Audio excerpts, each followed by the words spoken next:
नमस्कार प्यारे बच्चों, दीप इलेक्ट्रिकल के इस यूट्यूब चैनल पर आप लोगों का एक बार फिर से स्वागत है। पिछली वीडियो में फिर से एक टेक्निकल फॉल्ट आ गया था। एक्चुअली क्या है ना, टेक्निकल फॉल्ट नहीं है, वो मेरे मोबाइल का स्टोरेज पूरा फुल हो जाता है, ठीक है ना। लगभग 1 घंटे का रिकॉर्डिंग होता है, उसके बाद स्टोरेज मेरा पूरा फुल हो जाता है, तो फिर हमको वो सारा वीडियो हटाना पड़ता है, फिर जाकर के हमको फिर से वीडियो रिकॉर्ड करना पड़ता है। तो मेन इशू वही है, तो उसके कारण से ही पिछले वीडियो में बताते बताते रुक गया था, तो उसी को अब हम लोग आज आगे करेंगे, ठीक है ना। तो उससे पहले जितने भी बच्चे हैं इस चैनल को अभी तक सब्सक्राइब नहीं किए हैं, सब्सक्राइब कर लीजिएगा, बेल आइकन दबा दीजिएगा। इस चैनल का लिंक हम वीडियो के डिस्क्रिप्शन में डाल देंगे और पिछले वीडियो का भी डिस्क्रिप्शन में हम लोग लिंक डाल देंगे, ठीक है ना। जो भी अभी तक पिछले वीडियो को नहीं देखे हैं वो आराम से देख लीजिएगा और समझ लीजिएगा। अभी हम लोग पढ़ रहे थे कंडक्टर और इंसुलेटर। कंडक्टर और इंसुलेटर का आई थिंक 2 या 3 वीडियो, अभी तक 3 वीडियो हो गया है, ठीक है। ये आई थिंक लास्ट वीडियो होने वाला है, तो इसको आराम से देख लीजिएगा, ठीक है ना। तो हम लोग जहाँ थे उससे हम लोग आगे बढ़ते हैं, ठीक है दोस्तों। तो चलिए अब नोट कीजिए। हम लोग पढ़ रहे थे इंसुलेटर के बारे में, इंसुलेटर के कौन कौन से इंसुलेटर था उसके बारे में हम लोग जान रहे थे। तो हम लोग शायद 14 नंबर तक पढ़ लिए थे, उसके आगे चलिए आगे देखते हैं 15 नंबर में। फिर 2-3 है इंसुलेटर, उसके बाद ये खत्म हो जाएगा। उसके बाद हमारे पास क्या था, माइकानाइट। माइकानाइट,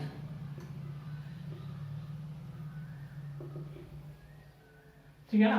माइकानाइट क्या होता है ना, तो माइका का एक पतला सा शीट होगा, माइका का एक पतला सा चादर होगा, उसके ऊपर वार्निश कर दिया जाता है, ठीक है ना। माइका के एक पतले से चादर के ऊपर वार्निश कर दिया जाए तो वो क्या हो जाता है, माइकानाइट हो जाता है, ठीक है। ध्यान से लिख लीजिएगा, माइका के पतले से चादर पर वार्निश कर दिया जाए तो वो माइकानाइट का रूप ले लेता है, ठीक है। और इसका प्रयोग हम लोग कहाँ करते हैं, आर्मेचर वाइंडिंग में, ठीक है। आर्मेचर का वाइंडिंग में इसका प्रयोग हम लोग करते हैं, ठीक है। लिख लीजिएगा, आर्मेचर वाइंडिंग में।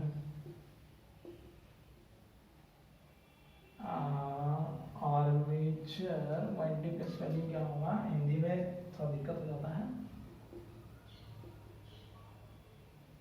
वाइंडिंग ऐसे ही होगा ना, गलत हो रहा है।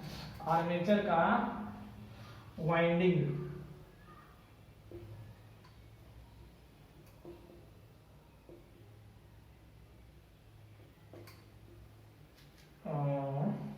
आर्मेचर का वाइंडिंग है ना, ठीक है। अब ठीक है, आर्मेचर वाइंडिंग में, ठीक है। माइकानाइट का प्रयोग हम लोग कहाँ करते हैं, आर्मेचर वाइंडिंग में करते हैं। माइकानाइट कैसे बनता है, तो माइका के एकदम पतले से शीट पर, पतले से चादर पर अगर हम लोग वार्निश चढ़ा दें तो वो माइकानाइट हो जाएगा, ठीक है। उसके बाद हमारे पास एक और आता है, वो आता है बेकेलाइट।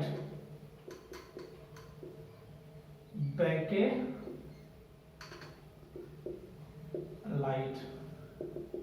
क्लियर है ना। अब बेकेलाइट क्या होता है, ये जो है ना क्या कहते हैं, रेजिन को मिलाकर के एक कठोर पदार्थ तैयार किया जाता है, ठीक है। रेजिन होता है ना, रेजिन होता है, रेजिन को अगर मिला करके एक कठोर पदार्थ को तैयार किया जाता है, और जो कि ये जो है ना अधिक ताप पर ज्वलनशील पदार्थ है, यानी कि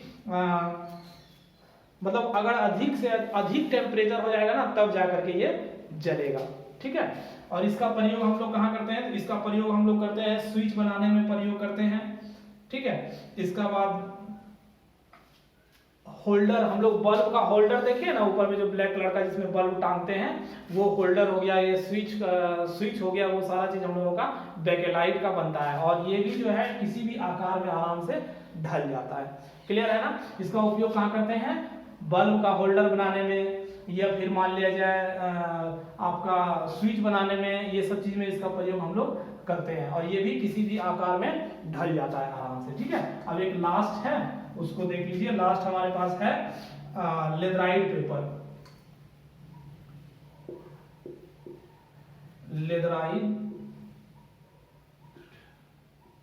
लेदराइट पेपर, ठीक है।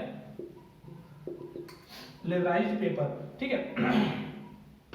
लेदराइट पेपर क्या होता है, इस पेपर में भी क्या होता है ना खासियत, ये नमी रोधी होता है, ये नमी को अपने पास में नहीं आने देता है, ठीक है ना। इसमें क्या होता है, ये लेदराइट पेपर क्या होता है, नमी रोधी होता है, ये नमी को अपने पास नहीं आने देता है। ठीक है। और ये क्या होता है, इसमें तेल हो गया या फिर ग्रीस हो गया, ये सबसे ये प्रभावित नहीं होता है, ठीक है। इसका ये चीज था। लेदराइट पेपर क्या होता है, नमी से रोधी होता है, नमी रोधी होता है, इसमें ग्रीस हो गया, तेल हो गया, ये सब चीज का प्रभाव नहीं पड़ता है, क्लियर है। और इसके बाद इसका जो है प्रयोग हम लोग कहाँ करते हैं, तो इसका भी प्रयोग हम लोग आर्मेचर वाइंडिंग हो गया, कॉइल हो गया, उसमें इंसुलेशन के रूप में इसका प्रयोग हम लोग करते हैं, इसी चीज में इसका प्रयोग हम लोग करते हैं लेदराइट पेपर का, क्लियर है। एक और चीज शायद छूट गया, कांच। कांच भी एक इंसुलेशन है, कांच भी एक इंसुलेटर है, याद रखिएगा। कांच भी एक इंसुलेटर है। कांच का प्रयोग, कांच क्या होता है, ये काफी भंगुर पदार्थ होता है, ये टूट जाता है, कांच काफी टूटने वाला पदार्थ होता है। कांच क्या होता है, तो जैसे कि कांच होता है हम लोगों का कांच का प्रयोग हम लोग क्या करते हैं, बल्ब में, है ना, ऊपरी खोल बनाने के लिए हम लोग कांच का प्रयोग करते हैं। बल्ब हो गया, फ्लोरोसेंट ट्यूब हो गया, ये सब चीज हम लोगों का कांच से बनता है, क्लियर है। तो इतने प्रकार का इंसुलेटर हमारे पास था, ठीक है ना। अब इसके बाद हम लोग देखते हैं कि इंसुलेटर इतना प्रकार का था ना, अब देखते हैं कि इंसुलेटर का जो होता है ना, डाइइलेक्ट्रिक स्ट्रेंथ किस इंसुलेटर का सबसे ज्यादा होता है। तो हम ये लिखवा देते हैं, आप लोग फटाफट लिख लीजिएगा, ठीक है। कौन सा इंसुलेटर जो होता है वो सबसे अच्छा होता है, किसका डाइइलेक्ट्रिक स्ट्रेंथ सबसे अधिक होता है। जिसका डाइइलेक्ट्रिक स्ट्रेंथ सबसे अधिक होगा ना, वो सबसे अच्छा इंसुलेटर होगा, यानी कि जिसका ज्यादा डाइइलेक्ट्रिक स्ट्रेंथ है वो उतना ज्यादा वोल्टेज को सहन कर सकता है, ठीक है। तो चलिए लिखिए, हेडिंग डालिए,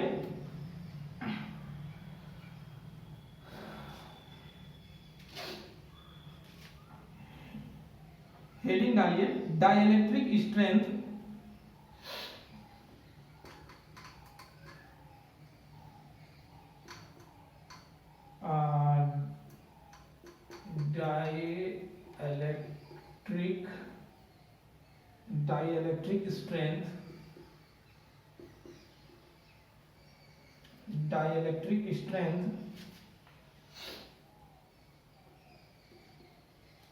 डाइइलेक्ट्रिक स्ट्रेंथ किलो वोल्ट पर mm पर के आधार पर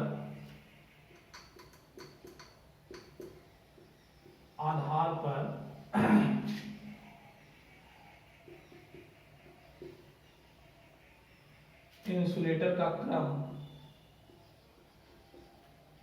ठीक ना, डाइइलेक्ट्रिक स्ट्रेंथ के आधार पर इंसुलेटर का क्रम, ठीक है। ये चीज ध्यान रखिएगा, यानी कि अब जो हम इंसुलेटर लिखेंगे, जो भी इंसुलेटर लिखेंगे वो डाइइलेक्ट्रिक स्ट्रेंथ के आधार पर लिखेंगे और उसके बगल में उसका डाइइलेक्ट्रिक स्ट्रेंथ भी लिख देंगे, ठीक है ना। तो इस चीज को आप लोग नोट कर लीजिएगा। जैसे आ गया आपका, पहले लिखिए वेल्केनाइज्ड रबर, क्या हो जाएगा,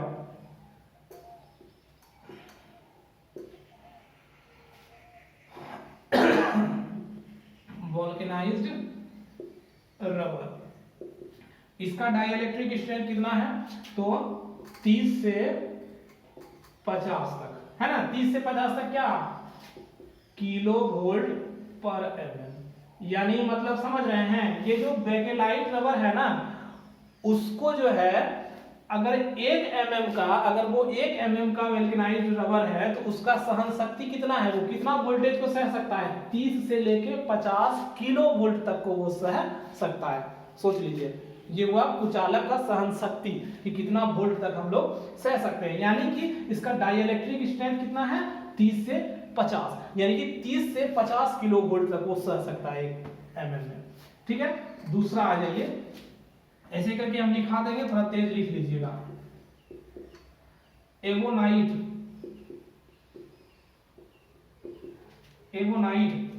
का कितना हो जाएगा, 30 से 40, ठीक है। तीसरा हो जाएगा माइका, अवरक जिसको कहते हैं, अवरक का कितना हो जाएगा, 20 से 60। देखिए ये कुछ ज्यादा है, ये अच्छा है, ये 60 तक जा सकता है, ये 50 तक ही था, ये 60 तक जा सकता है। 4 नंबर में लिखिए माइकानाइट,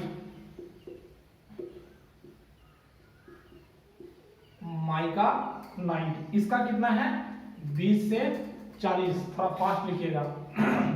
5 में है बेकेलाइट, बेकेलाइट, बेकेलाइट का कितना हो जाएगा 17 से 21, ठीक है। उसके बाद हो जाएगा रबर, रबर कौन सा साधारण, साधारण रबर है ना, इसका कितना हो जाएगा हमारे पास 15 से 20। क्लियर है ना, इसको थोड़ा तेज लिखिए ऊपर इरेज कर रहे हैं।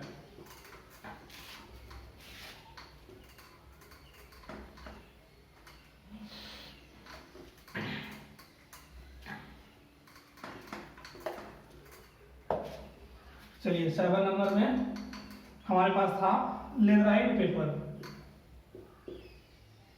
लेदराइट पेपर, ठीक है। लेदराइट पेपर का कितना हो जाएगा 12 से 17, ठीक है। उसके बाद आ जाता है रेजिन, क्या होगा रेजिन, रेजिन का हमारे पास क्या हो जाएगा 12 से 14। उसके बाद हमारे पास क्या हो जाएगा खनिज तेल,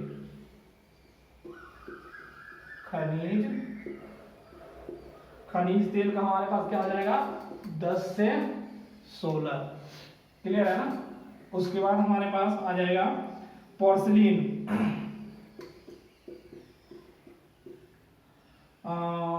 पोर्सिलीन,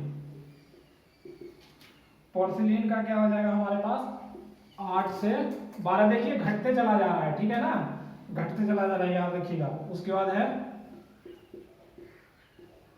क्राउन कांच, ग्लास जिसको कहते हैं, क्राउन ग्लास होता है ना, क्राउन कांच मजबूत ग्लास होता है, ये याद रखिएगा। उसका भी हमारे पास है 8 से 12। क्लियर। उसके बाद आता है साधारण कांच,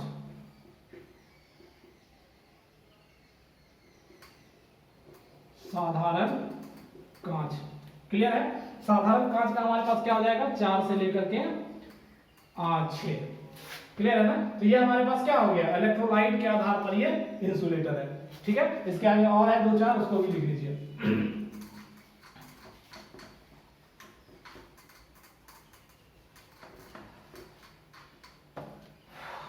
कहां तक हो गया था साधारण कांच तक, है ना। चलिए 13 नंबर में देखिए क्या है मार्बल, मार्बल का डाइलेक्ट्रिक स्ट्रेंथ कितना हो जाएगा 2 से 6। उसके बाद 14 है एस्बेस्टस, एस्बेस्टस का क्या हो जाएगा 4 से 6। ये सब नोट कर लीजिए, ठीक है ना, इसको आराम से रिवाइज कर लीजिएगा। याद तो नहीं हो पाएगा लेकिन फिर भी 2-4 बार देखिएगा तो कुछ ध्यान में रहेगा, ठीक है। उसके बाद आ जाइए वार्निश, वार्निश है ना, ये क्या हो जाएगा आपका सेलेक। वार्निश का कितना होता है इंसुलेशन केल्विन पर केवी पर एमएम 2 से 3, ठीक है 2 से 3। उसके बाद 60 नंबर में आ जाइए कागज, कागज का हमारे पास कितना हो जाएगा 1 से 10। उसके बाद आ जाइए हमारे पास स्लेट, स्लेट का हमारे पास कितना हो जाएगा 1 से 2। और लास्ट जो है 18 नंबर, 18 नंबर में क्या है सूखी लकड़ी,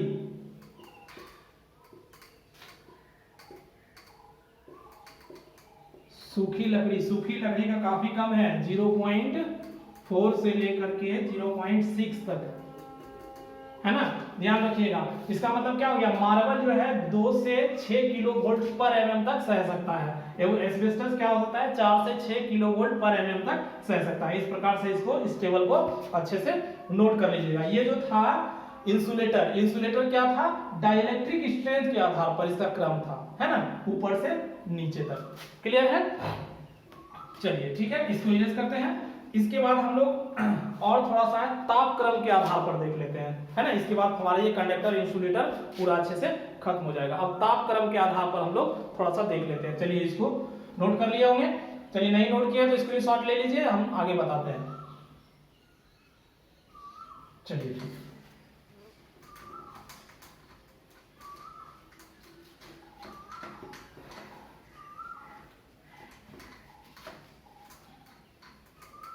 चलिए अब हेडिंग आइए, तापक्रम के आधार पर कुचालकों का वर्गीकरण, यानी कि तापक्रम के आधार पर कुचालक देखिए, है ना।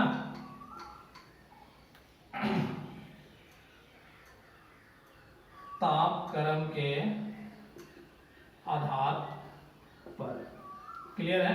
चलिए अब तापक्रम के आधार पर हम लोग क्या करेंगे, सबसे पहले है ना इसका जो है हमारे पास वर्गीकरण होना चाहिए, यानी कि तापक्रम के आधार पर कौन सा इंसुलेटर कितना तापमान तक सह सकता है, ठीक है ना। तो इसको सबसे पहले हम लोगों को ग्रुप में बांटा गया है, ये जो है हमारे पास एक ग्रुप में बांटा गया है, ठीक है। तो ग्रुप हम लोग पहले लिख लेते हैं, ग्रुप क्या होना चाहिए, Y A E, उसके बाद B H, हाँ सॉरी B F होगा ना, F, उसके बाद H, उसके बाद C, ठीक है। इस चीज को ध्यान रखिएगा। ये हमारे पास ग्रुप है, मतलब आपके पास आता है, पूछता है कि कागज किस ग्रुप का इंसुलेशन है, ठीक है ना, किस ग्रुप के अंतर्गत कागज आता है। तो आपको ये बताना पड़ेगा कि कागज हमारे पास जो आता है वो वाई ग्रुप के अंतर्गत आता है ना। जैसे हम लोग पढ़े हैं ना फायर, ए क्लास में क्या आता है, बी क्लास में क्या आता है, तो वैसे ही हमारे पास अगर पूछ दे कि कागज किस क्लास का इंसुलेटर है, तो हम लोग को बोलना पड़ेगा कि वाई क्लास का इंसुलेटर है, क्लियर है ना। तो अब बोलता है कि वाई क्लास में जो है हम लोग का टेम्परेचर के आधार पर ना, हम लोग तापक्रम के आधार पर देखे है ना, तो टेम्परेचर वाई क्लास कितना सह सकता है, तो टेम्परेचर वाई क्लास जो है 90 डिग्री तक सह सकता है, ठीक है। ए क्लास 105 डिग्री तक सह सकता है और ई क्लास 120 डिग्री तक सह सकता है। उसके बाद आता है बी क्लास, है ना, तो 130 डिग्री तक सह सकता है, क्लियर है। और एफ क्लास 155 डिग्री तक सह सकता है और हमारे पास एच जो है 180 डिग्री तक, और उसके बाद जो हमारे पास सी है वो हमारे पास 200 डिग्री से लेकर के 250 डिग्री तक सह सकता है। इस चीज को ध्यान रख लीजिएगा, ठीक है ना, ठीक है। देखो ये क्या है हमारे पास, सबसे पहले इसको याद करने का आप लोग अपना ध्यान रख लीजिएगा। ये हमारे पास ग्रुप है, किस चीज का ग्रुप है, तो इंसुलेटर का ग्रुप है, ठीक है। क्या है, YAE, है ना, BFHC, ठीक है। इसको कोई भी ट्रिक आप अपना एक बना करके आप लोग इसको याद कर सकते हैं। यस नहीं होगा ना ये, अच्छा ठीक है, कोई भी आप अपना एक ट्रिक देख लीजिएगा। अभी यहां पर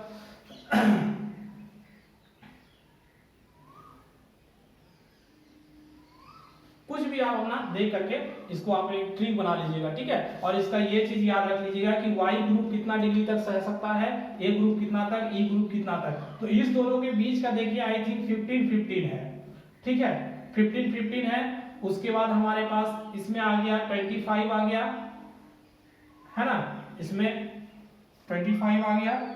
उसके बाद इसका जो देख लीजिए 200 से 250 तक है, इसमें हमारा जो है 15 का अंतर आ गया, इसमें 25 का अंतर आ गया, इसमें 250, 200 से 250, ठीक है ना। अब ये हो गया। अब इसके अंदर देखिए कौन सा कागज किसमें आता है, किसमें क्या आता है, हम बोल देते हैं, लिख लीजिए, लिख नहीं पाएंगे अब, ठीक है ना। सबसे पहले आप लिखिए वाई ग्रुप में, तो वाई ग्रुप में जो इंसुलेटर आता है वो आता है कागज, सूत, कागज, सामान्य कागज, सूत, रेशम, सूत, साधारण कागज,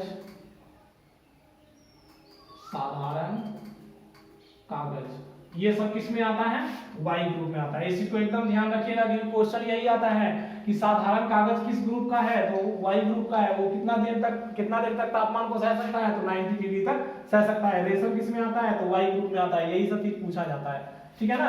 हम थोड़ा फास्ट बोल रहे हैं, वीडियो स्लो करके सुन लीजिएगा आप लोग, ठीक है। उसके बाद आप आइए ए ग्रुप में, तो ए ग्रुप में क्या हो जाएगा, इसमें भी आ जाएगा हमारा रेशम, सूत और तेल में भींगा होगा, तेल में भींगा कागज, क्लियर, तेल से भींगा कागज, ठीक है ना। उसके बाद हमारे पास आ जाइए ई ग्रुप में। ई ग्रुप में क्या हो जाएगा, लेदराइट पेपर और फाइबर। इसमें क्या हो जाएगा, फाइबर और लेदराइट पेपर, लेदराइज्ड पेपर।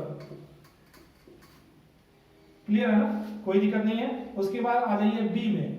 बी में हमारे पास क्या हो जाएगा, ग्लास हो जाएगा, एस्बेस्टस हो जाएगा और फाइबर हो जाएगा। ठीक है, ग्लास हो जाएगा, फाइबर हो जाएगा, उसके बाद अभ्रक हो जाएगा, एस्बेस्टस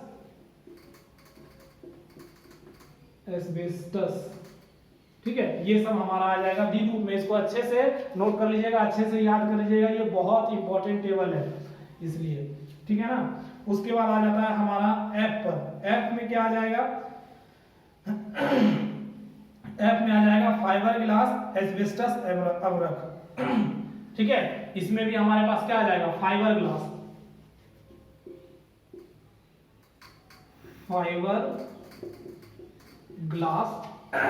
और एस्बेस्टस। ठीक है, क्लियर है। उसके बाद आ जाइए एच नंबर पे, एच ग्रुप में आ जाइए। तो एच में आ जाएगा,